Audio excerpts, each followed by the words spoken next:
નમસ્કાર દર્શક મિત્રો, હું છું રૂપલ લુણેચિયા. સંપૂર્ણ ન્યૂઝમાં આપનું સ્વાગત છે. ઉત્તર ભારતમાં ભારે હિમવર્ષાને પગલે ડીસા સહિત સમગ્ર બનાસકાંઠા જિલ્લામાં પણ તાપમાનનો પારો ગળ્યો છે. આજે ડીસામાં 2 ડિગ્રી તાપમાન ઘટી જતા લઘુત્તમ તાપમાન 11.3 ડિગ્રી નોંધાયું હતું, જેથી લોકો ઠંડીમાં ઠૂંઠવાયા હતા. કાશ્મીરમાં ભારે હિમવર્ષાની સીધી અસર ગુજરાત અને બનાસકાંઠામાં પણ થઈ રહી છે. આજે બનાસકાંઠા જિલ્લામાં પણ તાપમાનનો પારો ગગડી ગયો છે.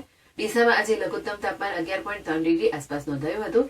ગઈકાલે લઘુત્તમ તાપમાન 13.2 ડિગ્રી રહ્યું હતું, જેમાં 1.9 ડિગ્રી જેટલો ઘટાડો થતા આજે 11.3 ડિગ્રી તાપમાન નોંધાયું હતું.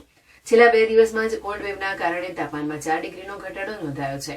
અઠવાડિયા અગાઉ 14 થી 15 ડિગ્રી તાપમાન રહેતું હતું, તે ઘટીને પારો 11 ડિગ્રી સુધી પહોંચી ગયો છે, જેની સીધી અસર લોકોના જનજીવન પર પણ જોવા મળી રહી છે. લોકોને રાતે તો ઠીક, પરંતુ દિવસે પણ ગરમ કપડાં પહેરીને જ ઘરની બહાર નીકળવાનો વારો આવ્યો છે. રાત્રે પણ લોકો ઠંડીથી બચવા માટે તાપડાનો સહારો લઈ રહ્યા છે અને દિવસ દરમિયાન પણ લોકો ગરમ કપડાં પહેરીને જ ઘરની બહાર નીકળી રહ્યા છે. જોકે આગામી સમયમાં હજુ પણ કોલ્ડ વેવની સ્થિતિ રહેશે તેવી આગાહી હવામાન વિભાગે કરી છે, જેથી લોકોએ હજુ પણ વધારે ઠંડીનો સામનો કરવો પડે તેવી પરિસ્થિતિ બની શકે છે.